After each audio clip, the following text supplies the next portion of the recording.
Hey, it's Brian, back with another Burr Months bonus episode. Actually, I'm back to introduce a Burr Months bonus miniseries. It's the first of its kind, but maybe not the last. Now that we're really in the thick of the Christmas season, you deserve a good old-fashioned Christmas bedtime story to send you off to dreamland with visions of sugar plums and all that. So in this special miniseries, Christmas Past presents a classic Christmas story told in 4 parts, on 4 consecutive days, starting today, and narrated by my fellow Christmas lover, Rikki Meece. Rikki is a broadcaster in Salt Lake City, and since July of this year, she and her co-host Mary Richards have been the voices behind the Sleigh Bells and Mistletoe Christmas Podcast. The show shares Christmas news and features interviews with festive guests. And if you dig through the back catalog, you just may hear a familiar voice discussing Christmas swaps. Check it out, and don't forget to subscribe while you're at it. For the next 4 days, Rikki is lending the Christmas Past family her voice talent, her dulcet tones, and her Christmas spirit to bring to life the 1916 story When the Yule Log Burns by Leona Dalrymple. It's a simple and sweet story about the goings-on in the country home of a doctor and his wife who love a good old-fashioned country Christmas. Now we'll do things a little differently over the course of these next 4 Burr Months bonus episodes. I won't give you a bunch of announcements at the beginning of each one like I usually do, nor will I come back at the end of each episode to wrap up and say goodbye. Instead, I'll just let you drift off to a warm and cozy Christmassy dream world. But do keep your ears perked up in this first part to hear John, the doctor, lead his guests through an old tradition of making a wish while striking a burning Yule log. Did you know that was a thing? I didn't. That's one of the great things about discovering these old stories from Christmas Past. There's always something new to learn. So let's get to it. With no further delay, here is part 1 of 4 of Rikki Meece narrating When the Yule Log Burns by Leona Dalrymple. Polly, the doctor's old white mare, plodded slowly along the snowy country road by the picket fence and turned in at the snow-capped post. Ahead, roofed with the ragged ermine of the newly fallen snow, the doctor's old-fashioned house loomed gray-white through the snow-fringed branches of the trees, a quaint iron lantern which was picturesque by day and luminous and cheerful by night, hanging within the square, white-pillared portico at the side.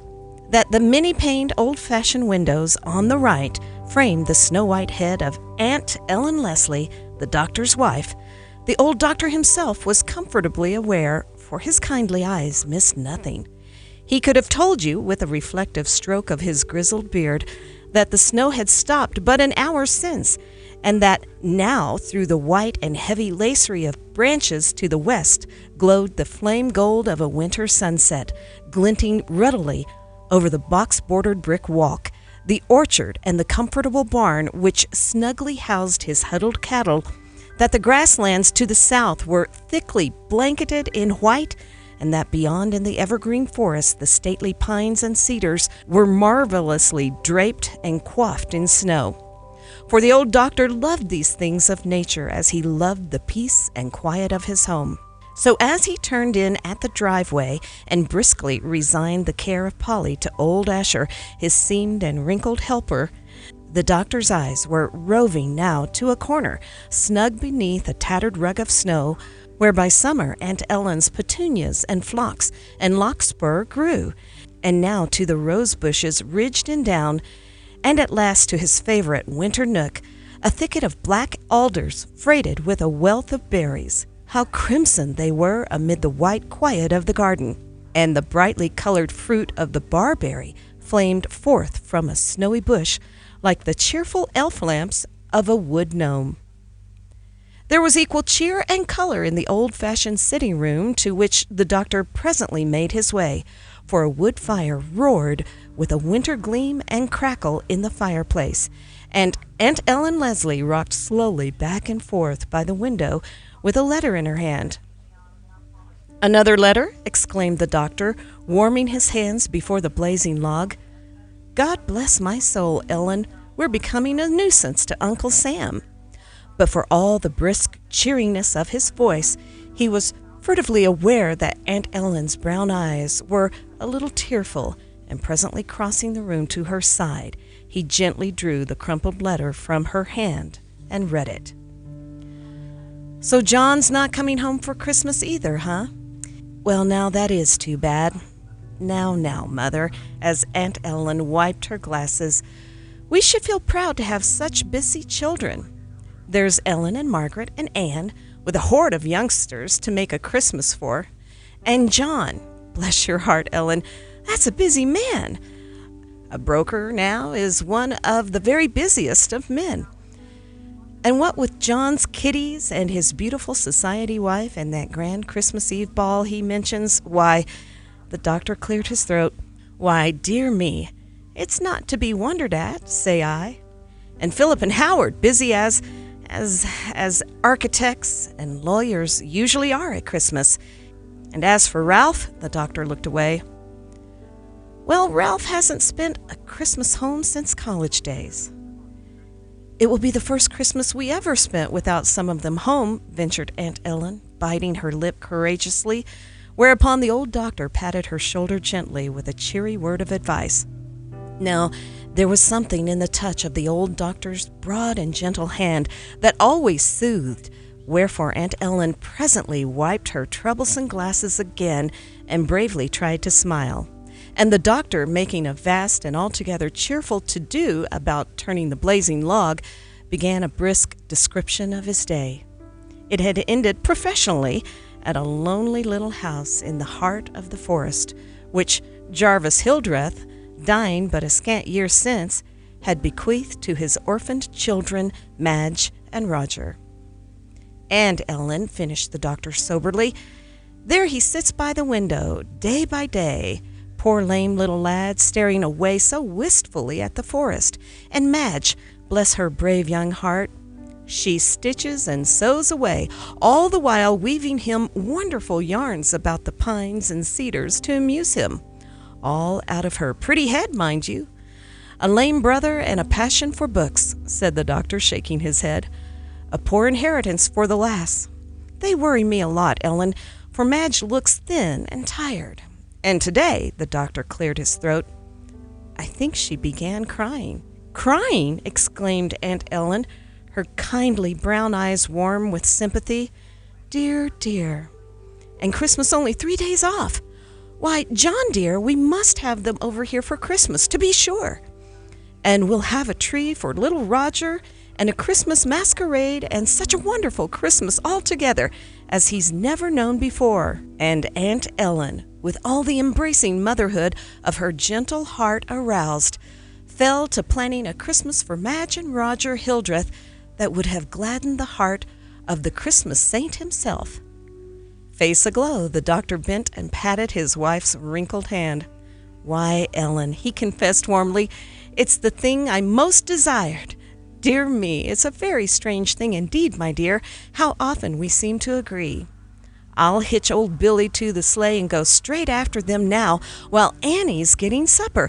And at that instant, at one glance at Aunt Ellen Leslie's fine old face, framed in the winter firelight which grew brighter as the checkerboard window beside her slowly purpled, would have revealed why the doctor's patients liked best to call her Aunt Ellen.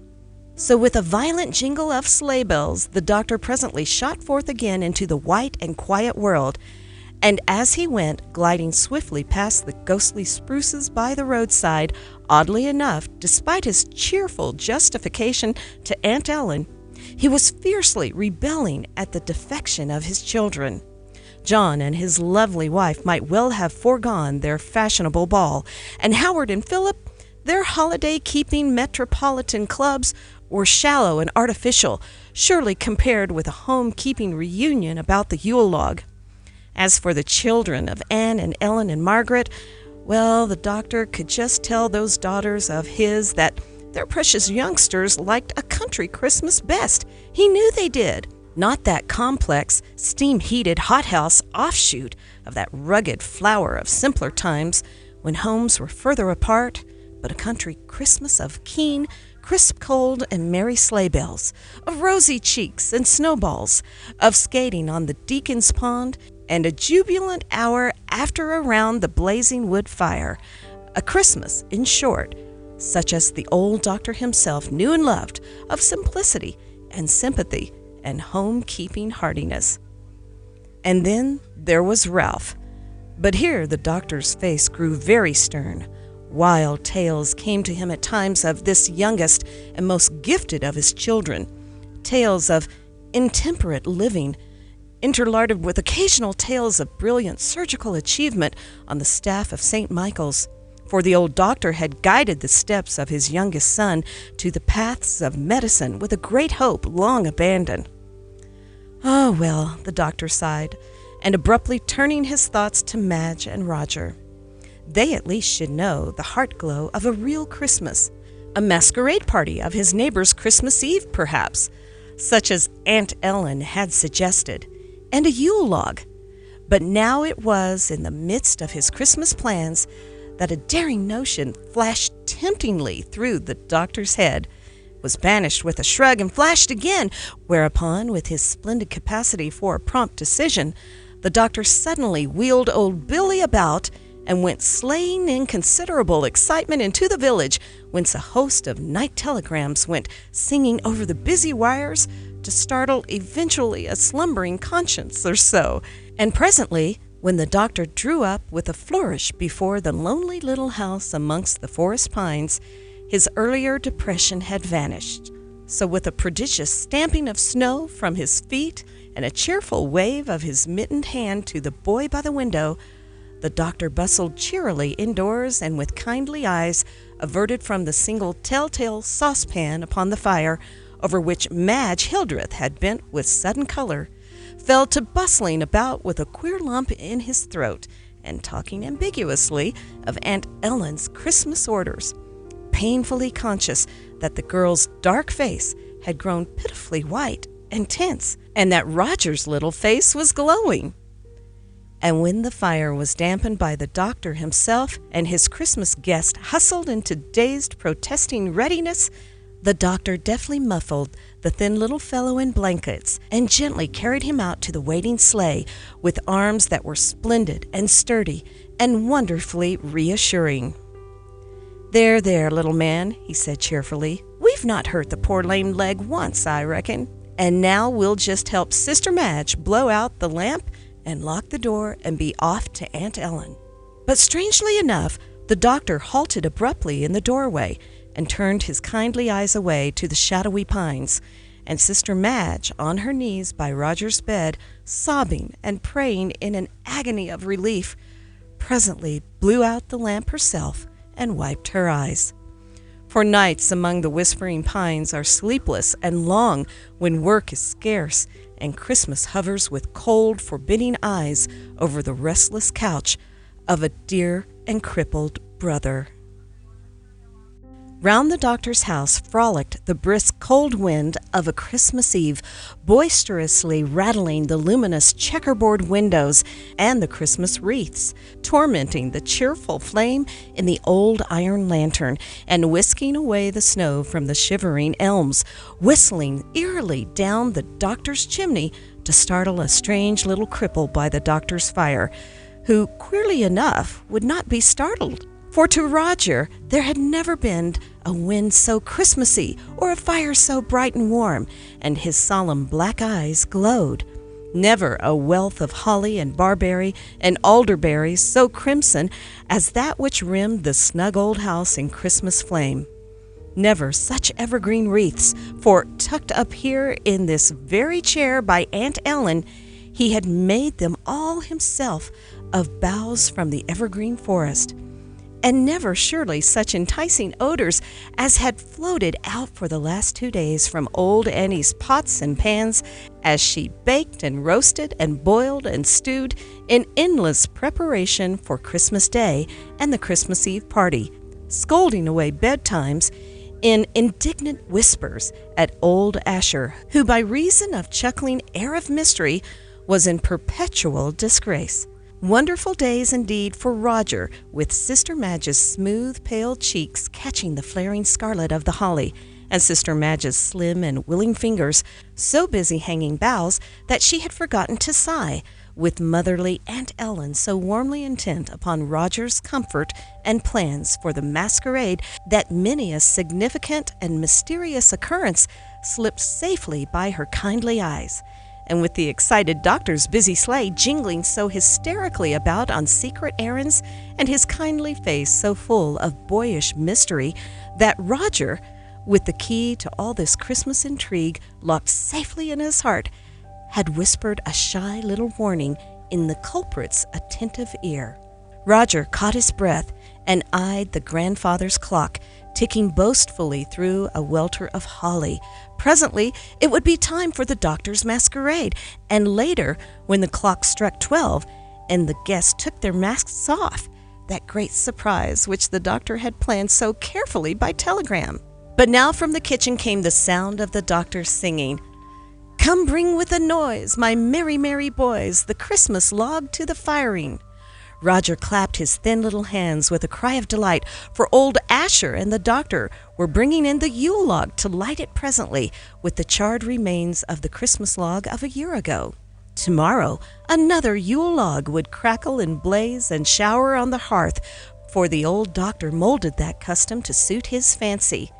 And here was Annie, splendidly aproned in white, following them in, and Aunt Ellen in a wonderful old brown gold brocade disinterred for the doctor's party from a lavender sweet cedar chest in the garret. And Sister Madge, Roger stared, radiant in old-fashioned crimson satin and holly, colorful foils indeed, for her night-black hair and eyes. As for the doctor himself, Roger now began to realize that with his powdered wig, his satin breeches, and gaily flowered waistcoat, to say nothing of silken hose and silver buckles, he was by far the most gorgeous figure of them all. "Aye," said the doctor presently, striking the burning Yule log until the golden sparks flew out, "I charge thee, log, to burn out all wrongs and heart-burnings." And then, in accordance with a cherished custom of his father's, he followed the words with a wish for the good of his household. "And I," said old Asher as he struck the log, "I wish for the good of the horses and cows and all the other living things, and," with a terrific chuckle of mystery, "I wish for things aplenty this night."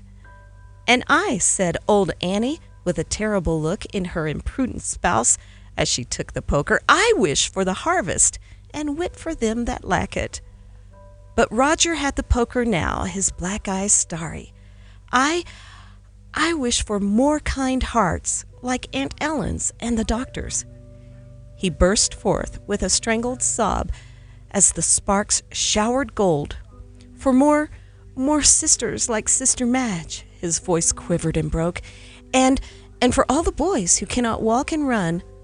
But Sister Madge's arm was already around his shoulders, and the old doctor was patting his arm, wherefore he smiled bravely up at them through glistening tears.